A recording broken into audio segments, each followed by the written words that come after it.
Assalamu alaikum warahmatullahi ta'ala wa barakatuhu, mes frères et sœurs nigériens, bonjour. Alors, j'ai suivi une vidéo grossière tout à l'heure dans laquelle on disait que les réfugiés maliens ont décidé de voter pour le candidat du Parti Rose. Alors, cette vidéo est grossière pour deux raisons. La première raison, c'est que je ne sais pas, il faudra me le dire, depuis quand au Niger ou bien dans un pays quelconque, un réfugié a le droit de voter. Je ne sais pas. Peut-être que c'est une nouvelle norme au Niger parce que on aura tout vu au Niger, oui.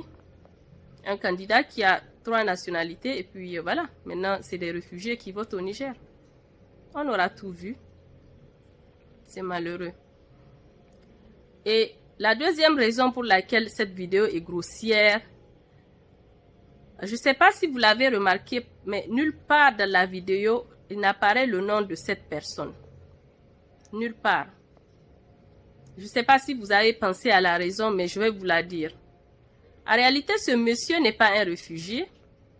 Il n'a jamais été réfugié. Ce monsieur est un animateur radio à Gao. Et il s'appelle Monsieur Aliou Maïga. Oui, il s'appelle Monsieur Malik Aliou Maïga.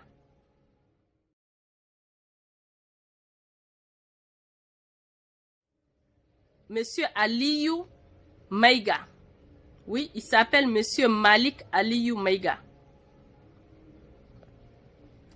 Dimanche 13 décembre 2020 passé, il a enregistré une émission et je vais vous envoyer le vocal avec ma vidéo.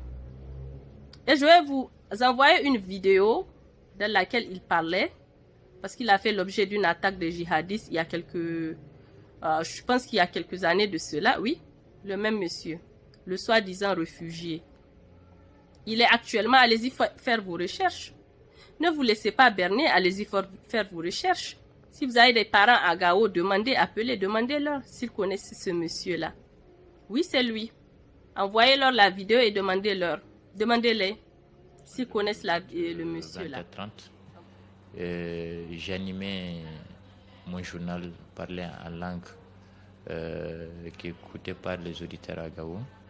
Donc j'étais dans les studios à 20h30, 35 j'ai commencé, j'ai donné juste les titres et juste après les titres j'étais en direct avec quelqu'un qui est à Bamako, un avocat qui a voulu partager un message avec la population de Gao. Donc c'est à l'issue de ça que des islamistes sont arrivés, des hommes armés qui sont arrivés dans les studios. Sans poser des questions, ils ont commencé à me tabasser. Ils connaissent le monsieur là. Donc je ne sais pas à quoi joue ce régime là, mais je me dis qu'ils sont en manque d'amour de la part des Nigériens. Voilà. Ils ont passé 10 ans à manquer du respect au peuple nigérien. Oui, quand tu parles, tu n'as plus de droit au Niger. La démocratie n'existe pas. Quand tu parles, on t'enferme. Oui. Et à truander les gens, à détourner les deniers publics. Et voilà maintenant, ils sont en manque, le peuple les désavoue. Mais qu'est-ce qu'ils font?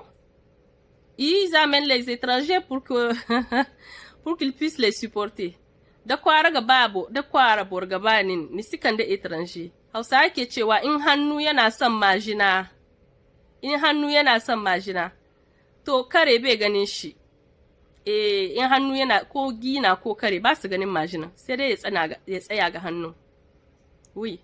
Donc franchement, je me dis que c'est une mauvaise manœuvre.